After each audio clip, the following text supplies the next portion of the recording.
Red green online present. আরেকজনে আরেকটা প্রশ্ন করেছিলেন যে পুলিশের বিচার আলাদা হবে কিনা, মন্ত্রীদের বিচার আলাদা হবে কিনা। না, আমরা দেখছি অপরাধকে, যে একটা অপরাধ যখন সংগঠিত হলো সেই অপরাধটা প্রথমে মানে গ্রাউন্ডে যিনি করলেন শুরু করে পেছন থেকে কমান্ড করে করে করে করে কোথায় সিদ্ধান্ত হলো, কার হুকুমে হলো, কিভাবে এটা বাস্তবায়িত হলো, এই পুরো জিনিসটার তদন্ত করে সেটাকে বিচারের আওতায় নিয়ে আসবে। সুতরাং এর মধ্যে কারা পড়ছে সেটা আমাদের দেখার বিষয় না, কিন্তু একটা অপরাধের সংগঠিত হওয়ার সামনে পেছনে সব কিছু মিলিয়ে যারা আছেন তাদের মিলিয়ে একটা বিচার হবে। এটা হচ্ছে আপাত দৃষ্টিতে আইনের দৃষ্টিতে যে ব্যাখ্যা সেটা আপনাদের।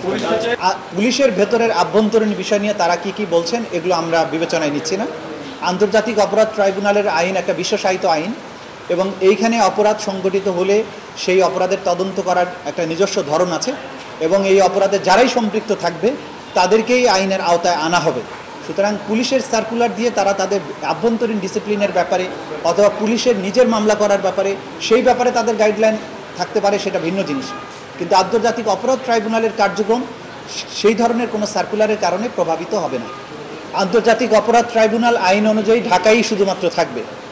দেশব্যাপী যে সমস্ত অপরাধ হয়েছে যেগুলো ক্রাইমস অ্যাগেনস্ট হিউম্যানিটি, মানবতা বিরোধী অপরাধ, সেগুলোর বিচার শুধুমাত্র আন্তর্জাতিক অপরাধ ট্রাইব্যুনালেই হবে।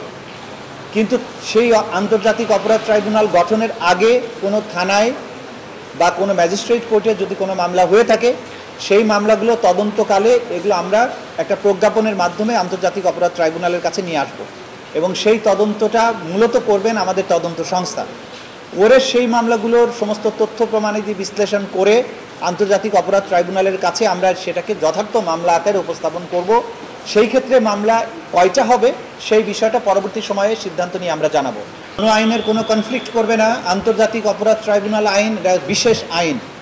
এই আইনের অপরাধে আপনারা যদি আইনটা কেউ কখনো পড়ে থাকেন বুঝবেন যে এই আইনের মধ্যে যদি কোনো অপরাধ হয়, ক্রাইমস অ্যাগেনস্ট হিউম্যানিটি হয়, মূলত এই অপরাধগুলোর মধ্যে আর্মড অ্যান্ড অক্সিলিয়ারি ফোর্সেস এই কথাগুলো বলা হয়েছে। সুতরাং যত বাহিনী আছে তারা তাদের যে কেউ যদি কোনো অপরাধ করে এবং এইটার সাথে কোনো রাষ্ট্রীয় যত প্রশাসন যন্ত্র আছে, ক্যাবিনেট আছে, প্রাইম মিনিস্টার আছে, পরবর্তী লেভেলের যত কিছু আছে, রাষ্ট্র কাঠামোর যে কমান্ড স্ট্রাকচার আছে, প্রত্যেককেই এই আইনের অধীনে বিচারে আসতে হবে। সুতরাং এইটা আলাদা কোনো আইনে, বাহিনীদের নিজস্ব আইনে বিচারযোগ্য নয়। ক্রাইমস অ্যাগেনস্ট হিউম্যানিটির বিচার কেবলমাত্র আন্তর্জাতিক অপরাধ ট্রাইব্যুনালেই হবে।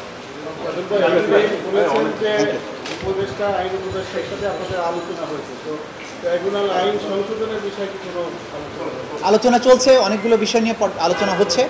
যথাযথ বিষয়ে আমরা পরামর্শ দিয়েছি এবং যথাযথ সিদ্ধান্ত সময় মতো আপনারা দেখতে পাবেন।